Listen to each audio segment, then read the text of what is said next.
My stepdaughter hated me so much, she tried to get me labeled an abuser.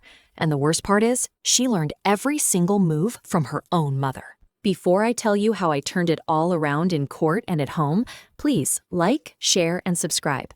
It helps more people hear stories like this, and it means the world to me. I'm Maya, I'm 32, and when I met Daniel, I honestly thought I'd hit the reset button on my life. Divorced guy, 1 kid, stable job in Denver, quiet, gentle, a little too forgiving of everyone. The kind of man who apologizes when you bump into him. He told me about his daughter Aubrey on our 3rd date. She's 14, he said, smiling at his coffee like he could see her through it. She likes art and graphic novels. She's smart, a little sensitive. And your ex? I'd asked, trying to sound casual. He'd exhaled through his nose. Lana, we co-parent. It's been rocky, but I keep it civil for Aubrey. At the time, rocky sounded like awkward drop-offs and passive-aggressive texts. I didn't know rocky meant burning hatred in eyeliner and a Facebook group dedicated to destroying me. The first time I met Aubrey was at a little burger place in Denver. Daniel had picked somewhere low pressure. I'd worn my least threatening dress, a soft blue wrap thing, and even researched how not to freak out a teenager like it was an exam. Aubrey walked in with Daniel, all long, dark hair, band t-shirt, headphones around her neck. She was pretty in that unformed way, like she was still growing into her face. "Hey," I said, standing. "You must be Aubrey. I'm Maya. It's really nice to meet you." She looked me up and down like I was a stain on the table. "Yeah," she said. No smile. No handshake. Daniel cleared his throat. Aubrey, remember what we talked about? Being polite?" She rolled her eyes and slid into the booth opposite me. I said, "Yeah, didn't I?" I tried. I asked about school, art, music, her favorite shows. Every answer was one word or a shrug. She mostly scrolled on her phone, only looking up to talk to Daniel. On the drive home, when it was just the two of us, I gave him a small smile. "She's shy." "Yeah," he said, rubbing the back of his neck. "She'll warm up. It's just a lot of change."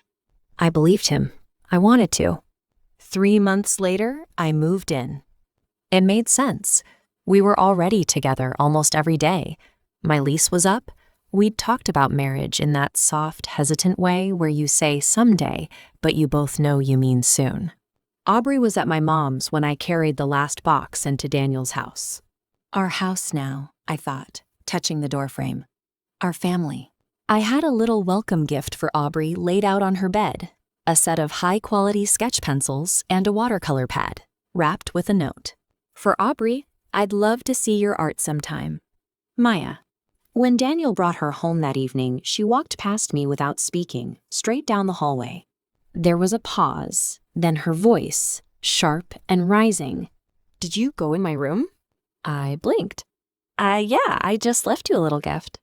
She stormed back into the living room, holding the sketch pad like it was contaminated. "Don't go in my room," she snapped. "You're not my mom." Daniel stepped between us slightly. "Aubrey, hey, that's not how we talk to people." "She touched my stuff." "I just put it on the bed," I said quietly. "I'm sorry, I should have asked." She dropped the gifts onto the coffee table with a dramatic flick of her wrist. "I don't want your charity art trash." Then she stomped down the hall and slammed her door so hard the pictures rattled. Daniel winced. "She didn't mean that." "I think she did," I said, forcing a smile that hurt. "But it's okay. She's adjusting." I must have said that sentence 100 times in the next few months. Adjusting looked like this.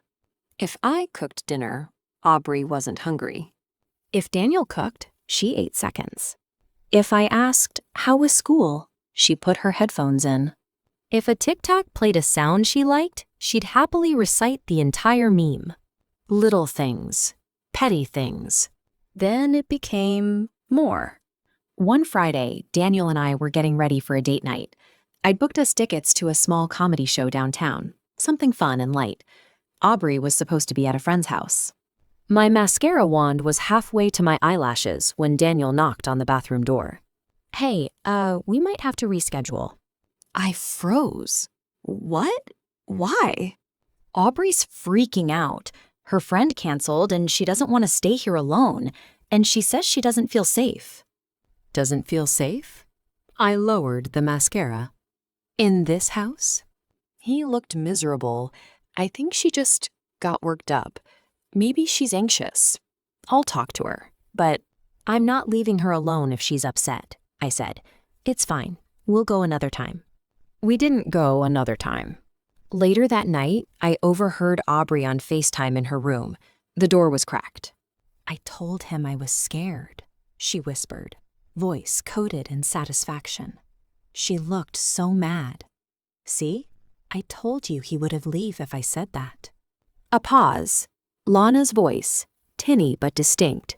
That's my girl. Just keep documenting how she makes you uncomfortable. We're not letting some random woman come in and play happy family with my kid. Something cold slid down my spine. Documenting? I started noticing the phone. At first, I thought I was paranoid. Aubrey would prop it up against a mug on the counter while I made breakfast. She'd say she was watching a video, but the screen would be dark. Once, I caught a glimpse of the camera app open, the little red record dot glowing, before she quickly flipped it away. She'd come into the living room, set her phone face down on the arm of the couch, and ask me a pointed question out of nowhere. So why don't you have kids? I looked up from my book. I don't know. Timing, I guess? Life. It just hasn't happened yet.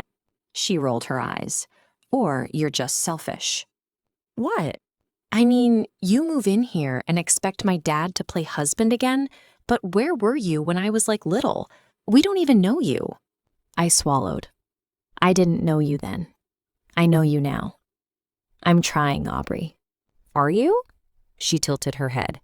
Because it feels like you're trying to take him away from me. I opened my mouth, then saw something in the reflection of the TV. Her phone, screen up, camera on, pointed at me. I looked straight into it. She snatched it up. Whatever. She stomped off, muttering loud enough for the mic. She's always like this. Always like what? The first time I got an email from the school, I thought it was spam. The subject line loves, follow-up, home environment concerns. It was from the school counselor. My heart pounded as I read, Dear Miss Green, we're following up on Aubrey's disclosure that there has been increased yelling and door slamming at home, and that an adult in the home has called her names, including ungrateful and a burden. Aubrey expressed discomfort with a new adult in the household. We'd like to schedule a time to discuss resources. I sat down at the kitchen table. I don't yell. I don't slam doors. I have never called that girl a burden in my life. Daniel came in a minute later, loosening his tie. Hey, babe, what's more? I just handed him my phone. He read the email and his face drained of color. Maya, I swear to you I haven't. I know, I said. It says new adult in the household. That's me. He sank into the chair opposite. Why wouldn't she tell us she talked to someone at school? Because she doesn't have to, I said numbly. And because someone's feeding her a narrative. Her mom wouldn't. Her mom is already telling her to document how uncomfortable I make her. He blinked. What? I told him what I'd overheard. His jaw clenched. I'm calling Lana, he said. He tried. She didn't pick up. She did, however, send a long text 10 minutes later. Maybe if Maya didn't make Aubrey feel unsafe, she wouldn't need to talk to a counselor. I told you, you're choosing a woman you barely know over your own daughter. This is exactly what I was afraid of. My pulse thudded in my ears. Unsafe. That word has teeth. Over the next few weeks, the house felt like a stage. Aubrey would pick fights at oddly specific times, right before her dad came home, right after she'd been on FaceTime in her room, right after weekend visits with Lana. She'd accuse me of things I'd never done. Why did you throw away my sketchbook? I didn't. I put it on your desk. You called me dramatic yesterday. No, I said the show you were watching was dramatic. Stop twisting my words. And always the phone nearby. Sometimes recording openly, sometimes accidentally on selfie mode. One afternoon, I came home from work early with a splitting headache. The house was quiet. I dropped my bag, kicked off my shoes, and lay on the couch with my forearm over my eyes. The front door opened. Aubrey's voice? Get? I started to sit up. Hey, it's just me. Your dad's still at work. Oh. Something in her tone sharpened. Great. She walked into the living room with her backpack, saw me on the couch, and stopped. Why are you always here? I live here, I said slowly. I thought you'd be happy someone was home when you got in. She scoffed. You're not my mom. You're just my dad's roommate with benefits. It was so cruel, I actually laughed, a short, shocked sound. Aubrey. Oh my God, she said loudly, eyes widening in mock alarm. Why are you getting up like that? I didn't do anything. She took a step back, voice rising. Stop yelling at me. I wasn't yelling. I hadn't even moved fully upright yet. Then I saw it, her phone in her hand, pointed at me, recording. Are you recording this? I asked. She flinched. Stop coming towards me. I froze in place. I'm standing 3 feet away from you. The front door opened again. Daniel walked in, grocery bags in hand, eyes going from me to Aubrey. What is going on? She's freaking out on me, Aubrey said, tears appearing like magic. I just came home and she started yelling. I didn't, I said. I swear she hates me, Aubrey cried. She's always mad when I'm here. She keeps telling me I'm in the way. I never said that. My voice shook. Daniel, I would never. He looked torn, standing in the doorway with his stupid paper bags. Okay, everyone calm down. She scares me, Aubrey whispered, just loud enough. That night, alone in our bedroom, I stared at the ceiling while Daniel lay beside me, silent. You don't believe her, I said finally, right? He hesitated, just a second, but I felt it. I know you, he said. I don't believe you'd hurt her. But something is going on, Maya. She's not making this all up. She is making it up, I said hoarsely. Or no, she's being told what to say. You think Lana is coaching her? I don't think, I said. I know. The breaking point came on a random Tuesday. It always does, doesn't it? You think there'll be dramatic music when your life turns, but instead it's a Tuesday and you're in sweatpants. Aubrey had left her iPad on the kitchen counter, screen still lit. I only meant to move it so it didn't get spilled on. Then I saw my face. Not in the camera, in a photo. A screenshot of my Facebook profile picture, cropped and re-uploaded. At the top of the screen was the name of a group. Mothers Against Abusive Stepmoms, Colorado chapter. My stomach flicked. I tapped it with a trembling finger, and the feed opened. Post after post. A picture of my car in the driveway, with the caption, "Here we go again. Aubrey's stepmonster is back at the house for another week of hell. Pray for my baby." A blurry screenshot of a text thread where someone named Maya appeared to be calling a child pathetic and clingy. Except I'd never written those messages. The bubbles looked like they'd been edited together. The timestamps made no sense. Another post. This woman moved into my ex's house and is trying to alienate my daughter from me. She yells, slams doors, and tells Aubrey she's in the way. I'm building a case. Any other moms dealt with a narcissistic new partner? Dozens of comments underneath. Document everything. Tell your daughter to write everything down. Have her record the yelling. Courts love recordings. Get the school involved. Ask for a wellness check. I scrolled back up to the top. Right beneath the group's name was the admin badge. Created by Lana Richards. My breath left my body in a rush. "Lana," I whispered. "Of course. Of course." I scrolled more, numb. There were screenshots of my Instagram stories, zoomed into my wine glass like it was evidence. She drinks all the time around my kid. It was one glass of wine on a Saturday night. Once. There were posts encouraging other moms to share their own stepmom horror stories. It was like watching a bonfire made of my reputation. Then I saw something that made everything snap into focus. A video clip, posted by Lana. The caption read, "Listen to how she talks to my baby. This is what we're dealing with." I pressed play. There I was, sitting on the couch, book in hand, saying, "Hey, can you please not leave your shoes in the middle of the floor? I almost tripped." The clip cut off. It started again with my voice saying, "This is ridiculous." They'd edited it, chopped it, stripped out the context.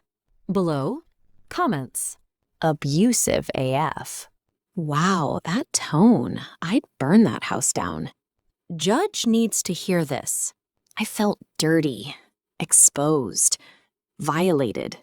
But under the horror, a thin, sharp line of fury began to draw itself. I knew I needed proof, real proof, not just my word against theirs. I opened the group info. It was private, but obviously Lana had added Aubrey's account as a member. That's how the iPad was logged in. Either Lana was careless or so convinced of her own righteousness that she didn't think anyone would dare question her. Fine. I screenshotted everything, each post, each edited receipt, every comment where she wrote about building a case. My hands shook so badly, I had to brace the iPad against the counter. A notification popped up in the corner. "Lana, call me when you're done with your dad's baby. Need to talk about tomorrow's appointment." Appointment? For what? I dug deeper into the school portal that Daniel had shared with me months ago. Aubrey's file had a new upload. Incident statement. Home environment. I clicked it. At home, there is yelling and door slamming. New adult makes me feel afraid. She calls me names. I feel like I can't relax. The signature line at the bottom read, "Aubrey Richards." Only it didn't. I'd seen Aubrey's handwriting, on doodled class notes, on Post-its, on the sticky note she'd once slapped on my Tupperware that said, "Don't touch." This was different. Loops too loopy, strokes too even, a flourish at the end she definitely didn't use. It looked familiar, though. I reached into the folder on the counter, where we kept paperwork from the custody schedule and legal notices. I flipped until I found an old note from Lana herself, something she'd written when she dropped off Aubrey late once and scribbled an apology. The handwriting was almost identical. Same looped R, same slanted Y. My skin prickled. Lana hadn't just been coaching Aubrey. She had literally forged her daughter's signature on a school document about alleged emotional abuse. That wasn't just manipulative. That was illegal. I didn't confront anyone. Not yet. My instinct was to scream, to call Daniel, to march over to Lana's and shove the iPad in her face. But I thought about that Facebook group. Document everything. Okay, I could do that. I spent the next week turning myself into a quiet little surveillance system. Every time Aubrey set up her phone, I mentally noted the time. After she left the room, I jot down exactly what had been said. I screenshot texts. I downloaded every video clip from Lana's group I could access. I went through old emails from the school, highlighting phrases like Aubrey reports and Aubrey disclosed, knowing now that some of those reports might actually be Lana's words in a borrowed voice. Then I called a lawyer. Her name was Erica.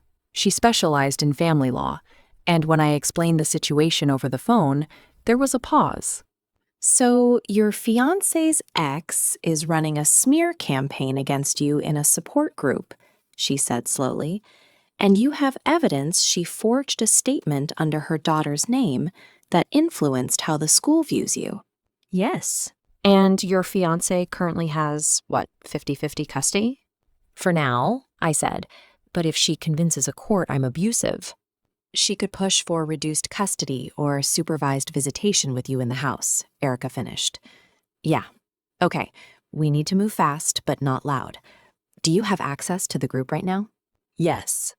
Don't post, don't react, don't even like anything, understood? Just gather. I'll need exports with timestamps and ideally metadata. I'll also need both handwriting samples, the supposed Aubrey signature, and anything you have from Lana in her own writing. We can get an expert opinion. Do you think I'm overreacting? I asked, hating how small my voice sounded. No, she said firmly. I think you're being targeted, and if there's one thing judges hate, it's parents weaponizing their kids and lying to the system. For the first time in weeks, I exhaled without feeling like my ribs would crack. Erica put me in touch with a digital forensics guy, Matt, who walked me through downloading data from the group. He was younger than me, with an easy laugh, but the more he saw, the more serious he became. Wow, he muttered, scrolling. She really loves the word narcissist, huh? Yeah, he clicked, opened, documented. The good news is, Facebook is terrible at privacy, he said. Even in a private group, these posts will still have embedded data, timestamps, uploader info, IP ranges. Once we subpoena Meta's records, we'll be able to show this wasn't some random troll. It was Lana, from her devices. And the edited videos? He smirked. Oh, she did you a favor. Most people don't realize how much editing leaves behind. Once we have the originals from your devices, I can show exactly what she cut out. Judges love a side-by-side. Together, they built a file that made my stomach turn. Part of me didn't want to see it laid out like that. The lies, the deliberate malice, the way she used the words "my baby" as a shield for her own ego. But another part of me, the part that had been called a monster by strangers online who only saw a 10-second clip, that part wanted the truth printed in black and white. The custody review hearing came faster than I expected. Lana had already filed her motion, citing emotional instability in the home and concerns about the new adult. She attached the school's home environment incident and heavily implied there had been multiple disclosures from Aubrey. Erica responded with our own motion. We didn't tell Lana what we had. Daniel was pale the morning of the hearing. I can't believe it got this far, he said, adjusting his tie with shaky hands. I thought, I don't know, that she hated you, sure, but that she'd never forge her own kid's name, I supplied. He flinched. You're sure? I looked at him, really looked, at the man who always tried to keep the peace, even when it meant swallowing his own anger. At the man who had believed me, but also, sometimes, sat in silence too long when Aubrey cried. I'm sure, I said, and today the judge will be sure too. The courtroom smelled like paper and old coffee. Lana sat at the opposite table in a navy dress and pearls, her mouth a sympathetic curve, her eyes glittering like she was enjoying a show. Aubrey sat behind her, hunched in a chair, arms folded. She didn't look at me. I wanted to grab her and shake her and hug her all at once. Erica leaned over. Remember, we are not attacking the child. We're protecting her from being used. I nodded, fingers twisting in my lap. The judge, a stern woman with silver hair, went through the formalities, then turned to Lana's attorney. You've filed to modify custody, she said. On what basis? Lana's lawyer stood. Your Honor, my client is deeply concerned about the emotional well-being of her daughter. Since Mr. Richards' new fiancé moved in, Aubrey has reported increased yelling, door slamming, verbal abuse. The school counselor has documented these disclosures. We have a signed statement from Aubrey herself. He handed a packet to the bailiff, who passed it to the judge. And he added, "We have audio clips of the stepmother speaking harshly to Aubrey in the home." My stomach flipped. Edited clips, tiny slices of normal parenting framed as cruelty. The judge skimmed the statement, then looked up at me briefly. "Thank you," she said. "We'll review that in context. Miss Green's counsel?" Erica stood, smooth as ice. "Your Honor, the narrative you just heard has a few missing pieces. We'll be happy to fill them in." She started with the Facebook group. She had printed screenshots enlarged and mounted on boards like we were in some kind of drama show. The group's name, the posts, the admin badge with Lana's name clearly visible. Erica held one up. "Your Honor, this is a private Facebook group created and managed by Miss Richards, titled Mothers Against Abusive Stepmoms, Colorado Chapter. In it, she describes Miss Green as dangerous and a narcissist and solicits advice on how to build a case against her." The judge's eyebrows shot up. "Miss Richards, is this your group?" Lana shifted. "It's a support space. I was venting. That doesn't mean..." Miss Green had access to this group via a device logged in as one of the members, Erica continued calmly, and we have the data logs obtained by our digital forensics expert showing that the posts were uploaded from Miss Richards' home IP address from devices registered in her name. We'll be calling that expert shortly. Erica moved to another board, a screenshot of a post where Lana had written, "Tell your daughter to record everything. Judges love audio." "Your Honor," she said, "Miss Richards wasn't just venting. She was actively coaching other mothers to have their children secretly record and stage interactions, and she explicitly says she is building a case against Ms. Green, who at this point had no history of any abuse, emotional or otherwise." Lana's lawyer cleared his throat. Miss Richards was afraid for her daughter. "Afraid enough to falsify documentation?"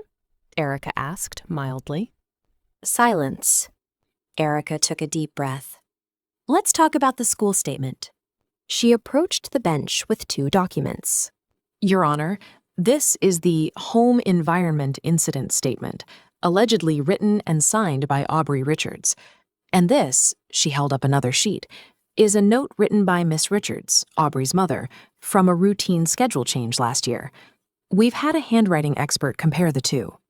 The judge looked between them, eyes narrowing. "The expert report," Erica said, "concludes with 95% certainty that the same adult wrote both signatures. In other words, Miss Richards signed her daughter's name on a document alleging emotional abuse in her ex-husband's home without any verification that the statements were actually made by Aubrey herself." Lana's face went chalk white, then blotchy red. "That's ridiculous," she snapped. "My handwriting just looks like hers because she's my kid." The judge's gaze was ice. "Miss Richards, you will address the court through your attorney." "But she is abusive," Lana said, jabbing a finger at me. "She's trying to replace me. She's always in my daughter's space. Ms. Richards." The judge's tone cut like a knife. "Sit down." Lana sat, breathing hard. "And the audio clips?" the judge asked. "These recordings you submitted." "Ah, yes," Erica said. "Your Honor, we've provided unedited originals from Miss Green's devices, captured by her security system and her own phone, showing the full context of those interactions. You'll see that the clips Miss Richards submitted to the court, via the Facebook group, were cut to remove her daughter's provocations and the normal, calm requests any adult might make in a household. We'll also play the segments where Miss Richards encourages Aubrey to practice how she talks about Miss Green on camera." I watched Aubrey's shoulders curl inward, her eyes fixed on her shoes. "Most importantly," Erica added, "we have messages between Miss Richards and friends in this group where she explicitly celebrates interfering with Mr. Richards' parenting time and fantasizes about Miss Green being barred from the house. This is not the behavior of a parent acting in good faith. This is a parent weaponizing the system and her own child to control her ex-husband's life." I never felt more seen in my life. The judge took a long breath. "We will, of course, review all of this in detail," she said slowly. "But I can tell you now, Miss Richards, that this court takes a very dim view of parents who manipulate their children and falsify reports. You placed your daughter in the middle of a conflict she did not create, and you did so under the guise of protection. That is profoundly disturbing." Lana opened her mouth, then closed it. The judge turned to Daniel. "Mr. Richards, how has Aubrey been behaving in your home?" He swallowed. "She's anxious, angry. She says things that I know aren't true, but she believes them. She's been told that my fiancé is unsafe, and that if she complains enough, things will go back to how they used to be. I've watched my daughter become a tool in someone else's resentment. It's been heartbreaking." He looked at me, his eyes bright. "Maya has done everything she can to connect with Aubrey. She's never yelled at her. She sets normal boundaries, like picking up shoes, doing homework, not filming people without consent. For that, she's been painted as a monster. It's not fair, to her or to Aubrey." The judge nodded, expression softening just slightly. "Thank you," she said. "I'll take a brief recess and return with my preliminary order." As the judge left, the courtroom buzzed. People whispered, papers shuffled. Behind Lana, Aubrey sat completely still, her face crumpling silently.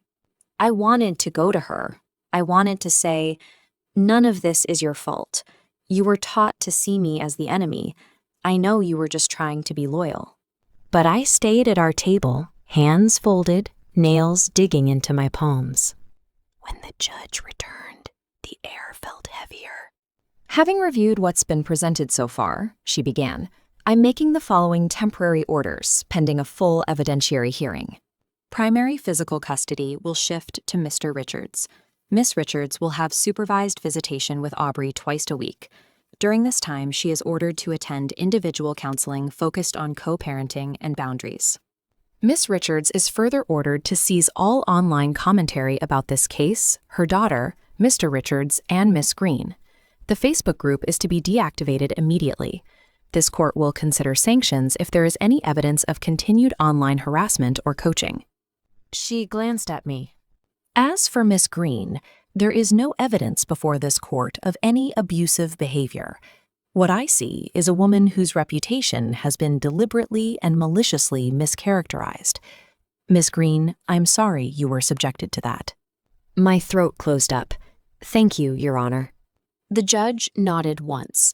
"We will appoint a guardian ad litem to speak with Aubrey privately and advocate for her best interests. Because let me be clear, this child is not a weapon. She is a person, and she deserves adults in her life who treat her like one." The gavel descended. Lana shot to her feet. "You can't take my daughter from me," she cried. "She's lying. They're all lying." "Audrey, baby, tell them." She twisted around, grabbing for Aubrey's hand. "Tell them she scares you. Tell them." A bailiff stepped between them gently, guiding Lana back. Aubrey just stared at the floor, tears sliding down her cheeks. "Mom," she whispered, "stop." That single word broke something in all of us. The weeks after the hearing were strange. The house, for the first time in months, felt quiet. Not in a bad way, in a resting way. Aubrey moved in with us full-time. Lana's visits were supervised at a center, 30 minutes away, in a room with bright posters and a staff member sitting in the corner pretending not to listen. At first, Aubrey didn't talk to me much. She moved around the house like a ghost, headphones on, hoodie up. I gave her space. I still cooked for her. I still bought the cereal she liked. I still left a glass of water by her bedroom door when she had late-night coughing fits. One evening, maybe 3 weeks after the hearing, I was in the kitchen, chopping vegetables for dinner. Aubrey came in silently and leaned against the counter, watching. "Hey," I said softly, "you want carrots or broccoli tonight?" She shrugged, "Whatever." We stood in silence for a moment. The knife tapped rhythmically on the cutting board. Then, so quietly I almost missed it, She said, Is it true? I set the knife down. Is what true? That she faked my signature. That she lied about you. In court. I dried my hands and turned to face her fully. I think your mom is really hurt by the divorce, I said carefully. And hurt people sometimes do terrible, unfair things to feel like they're in control again. But yes, I think she signed that paper, and I know she lied about me. Aubrey's eyes filled with tears. She said you would say that you'd try to turn me against her. I'm not trying to turn you against anyone, I said quickly. She's your mother. You love her. That doesn't change because she did something wrong. Then why did you tell the judge? She demanded. Why didn't you just leave? The question hit like a physical blow. Because that had been an option. I could have packed my things and walked away from the whole mess. I took a breath. Because I love your dad, I said. And because I care about you. Because I didn't want your whole picture of the world to be built on a lie. She wiped her nose with the sleeve of her hoodie. She told me you were trying to steal him, that if I cried enough, he'd pick me, that the court would see you were bad if I acted scared. My chest ached. I moved slowly, giving her space to pull away if she wanted, and rested my hand lightly on the counter near her elbow. What do you think? I asked. When it's just you. No cameras, no scripts. She stared at the tiles. You make him laugh, she said finally. You remember my art shows? You kept that stupid plushie I said I didn't care about when I threw it in the trash and put it back on my bed. I blinked. I didn't know you noticed that. I notice everything, she muttered. It's exhausting. We both laughed weakly. And you? I asked. What do you want? She chewed on her lip. I don't want you to leave. The words were so small, I almost thought I'd imagined them. I swallowed around the lump in my throat. Okay, I whispered. Then I'll stay. If you want me here, I'll stay, and we'll figure this out. Together. She sniffed. You're gonna make me cry over broccoli, aren't you? I smiled, eyes burning. It's very emotional broccoli. She huffed a laugh, and for the first time, it didn't sound mean. Healing was an instant. She still had visitation with Lana. There were still days when she came home sullen and sharp, repeating little digs that sounded exactly like her mother's voice. Nice to see you're still playing house, she'd say, looking around the kitchen. I'd bite my tongue, count to 5, and answer as calmly as I could. Nice to see you made it home safe. Want a snack? Sometimes she'd roll her eyes and stomp off. Sometimes she'd pause, shoulders loosening just a fraction, and say, yeah, I guess. Therapy helped. The guardian ad litem helped. Time helped. There was a night, months later, when I walked past her room and heard her on the phone with a friend. No, she's not evil, Aubrey was saying. She just tells me to pick up my stuff and do my homework. That's like normal. My heart did a little somersault. Another evening, we were at the dining table, both hunched over laptops, me answering work emails, Aubrey editing a digital art project. Hey, she said suddenly, remember when I called you my dad's roommate with benefits? I snorted. Oh God, yes. She groaned, covering her face. I'm so sorry. That was... wow. I was so cringe. Yeah, I said. But, trauma does that. She peeked at me between her fingers. Why didn't you just go berserk on me? I was awful. I thought about it. About all the times I'd wanted to scream. To grab her phone and smash it. To drive to Lana's house and let years of resentment pour out on her front lawn. Because I knew it wasn't really about me, I said finally. It felt personal. It was personal. But at the core, it was about your mom's pain, her fear, her inability to let go, and your love for her. That's a powerful combination. I couldn't fight that by just yelling louder. She was quiet for a long moment. Do you hate her? She asked. I answered honestly. Some days, yeah. Some days I'm furious. especially when I think about what she put you through. But most days, I just feel sad for her. She spent so much energy trying to ruin our lives, she forgot to build her own." Aubrey nodded slowly. "Yeah," she said. "It's sad." She hesitated, then added, "She's doing therapy now. The lady at the center said she's making progress." "That's good," I said. "You're not mad she still gets to see me?" "Of course not," I said, shocked. "She's your mom. You should see her. My problem was never you having a relationship with her. My problem was her trying to erase mine with you." Her eyes shone in the lamplight. "You think we have a relationship?" she asked, like it was a fragile thing that might crumble if we named it. I reached across the table and took her hand. "I hope so," I said. "I've fought hard enough for it." She smirked. "Yeah, you kind of went full lawyer show in there." "Excuse you? That was Erica," I said. "I just cried beautifully in the background." She burst out laughing. "Fine," she said. "You cried like super aesthetically." "Thank you. I work hard on my brand." She shook her head, smiling. We sat there for a long while, hands linked across the table, screens forgotten. A year later, the house looks different. There's more art on the walls now. Aubrey's illustrations, framed and crooked. There are shoes still left in the hallway sometimes. But now when I say, "Hey, can we not break our ankles on your Doc Martens?" she grins and kicks them aside, without an audience or a recording. She still rolls her eyes. She's still 14, well, now 15, and dramatic and loud and moody. But when she calls me Maya, it sounds less like a weapon and more like a name, a person, someone who belongs here.